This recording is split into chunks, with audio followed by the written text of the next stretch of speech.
Hello, Mishpacha. It's Courtney, America's Jewish mother. I'm here today to film a book haul.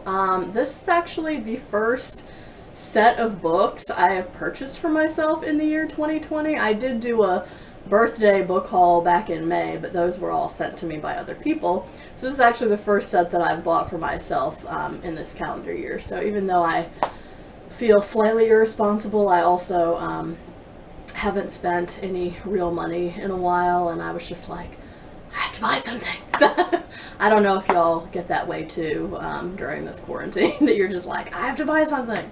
But that happened to me, so I figured I'll buy books. So yeah, let's get into it. So the first book that I have to show you is Tayari Jones's Silver Sparrow. So this is, I think, one of Tayari Jones's earlier books. It involves a man who has two different families and is a bigamist, and I think in the course of the story, one of the daughters finds out about the other family, and my understanding is that the story takes off from there. This is set in Atlanta in the 1980s. When the daughters from each family meet and form a friendship, only one of them knows they are sisters, is a relationship destined to explode. So I read Tayari Jones's book, An American Marriage, last year, and I really loved it. I think I gave it 4 out of 5 stars. I thought the writing was beautiful and that the story was well told. I know not everyone liked An American Marriage, but I quite liked it. So this is actually my virtual book club's pick for the month of July, so I will be reading this toward the end of this month, and I'm looking forward to that, so yeah. Oh, and let me go ahead and read the first sentence to you. Oh, it starts with a poem by Natasha Trethewey called A Daughter is a Colony. I'll just read that. A daughter is a colony, a territory, a progeny, a spitting image like Athena sprung from her father's head. Chip off the old block, issue and spawn. A namesake, a wishbone, loyalist and traitor, a native, an other, a subject, a study, a history, a half-blood, a continent dark and strange. Lovely little poem. And the first line of the actual book is, my father, James Witherspoon, is a bigamist. So there you have it. I'm looking forward to reading this.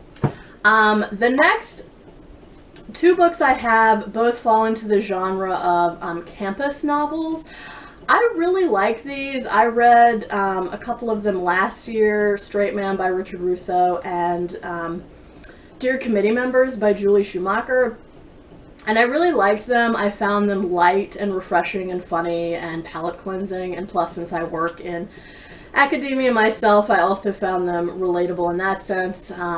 I felt that way also about Jane Smiley's Moo, which I read last month, so I'm like, yes, more campus novels. I need something light and palate cleansing. So I bought Kingsley Amos's classic Lucky Jim, which this is probably the sort of originator, not quite originator, but like one of the earliest examples of a campus novel. And I'm not entirely sure what it's about, except that it is set on a campus, and it surrounds this lecturer whose name is Jim. So let's see what the back says. This is the story of, also this was published in 1954. This is the story of Jim Dixon, a hapless lecturer in medieval history at a provincial university who knows better than most that, quote, there was no end to the ways in which nice things are nicer than nasty ones. Okay.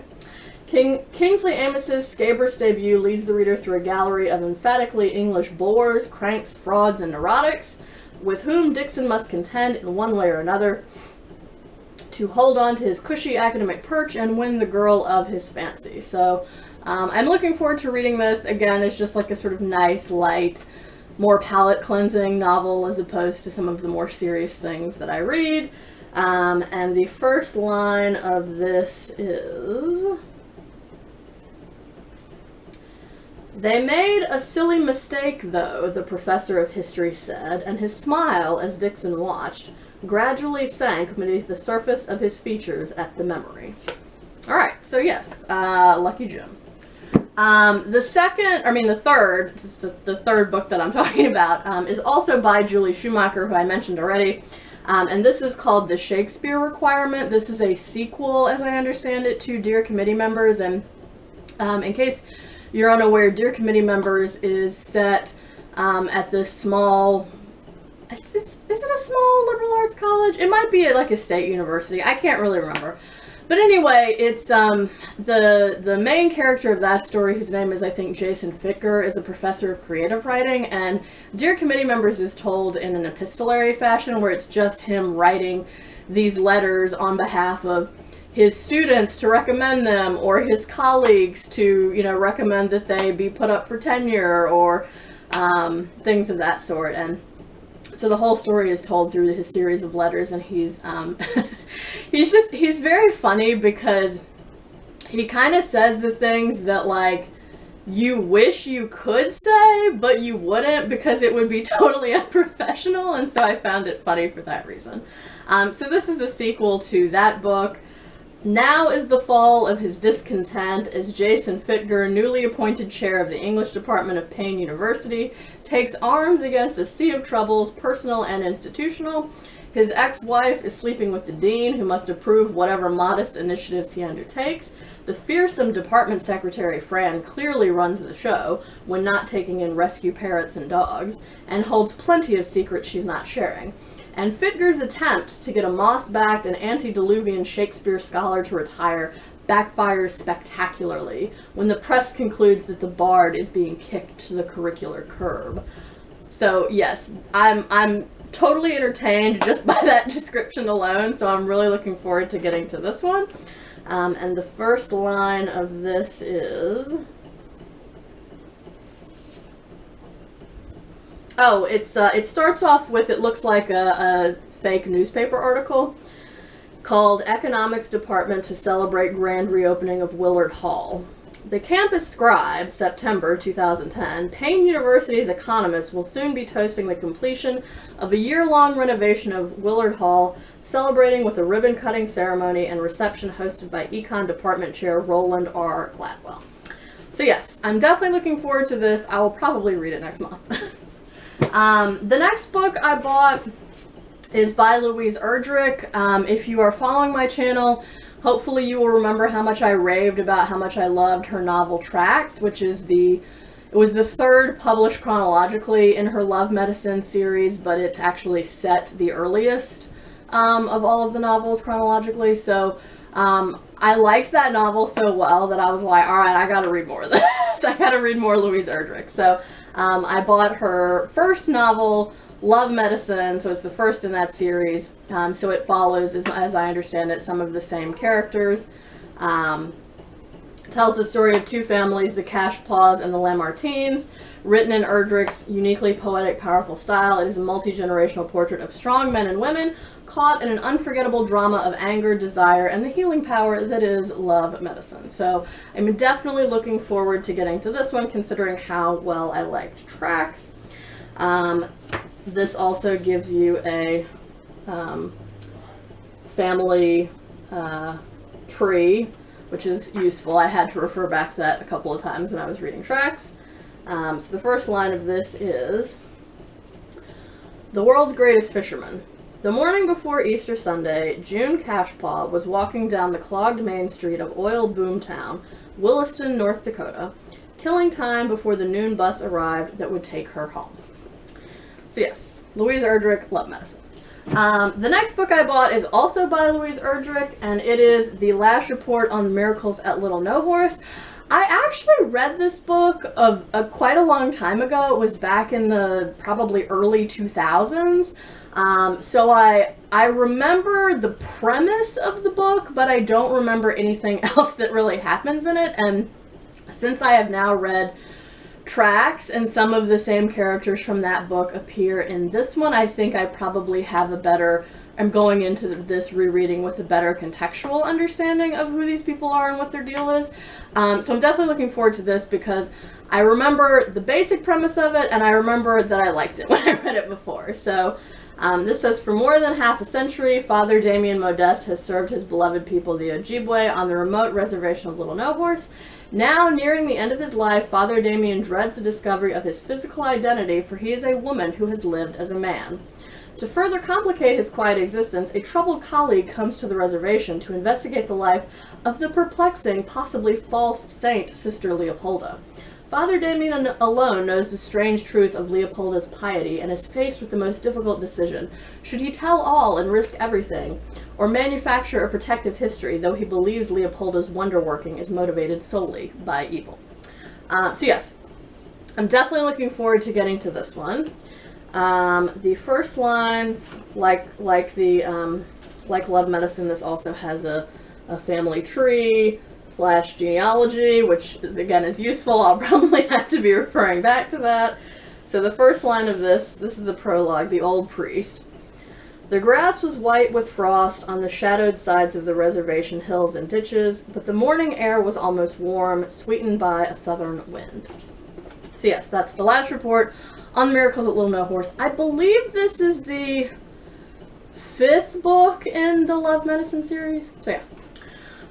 The next book I bought is The Refugees by Viet Nguyen. I read The Sympathizer a few years ago, and I liked it okay. I found it sort of confusing. I don't think I enjoyed it as much as some people did, but I was curious to see what Viet Nguyen's collection of short stories would look like, because I've heard him speak at 2 MLA conventions now, and I find him a very engaging and dynamic speaker.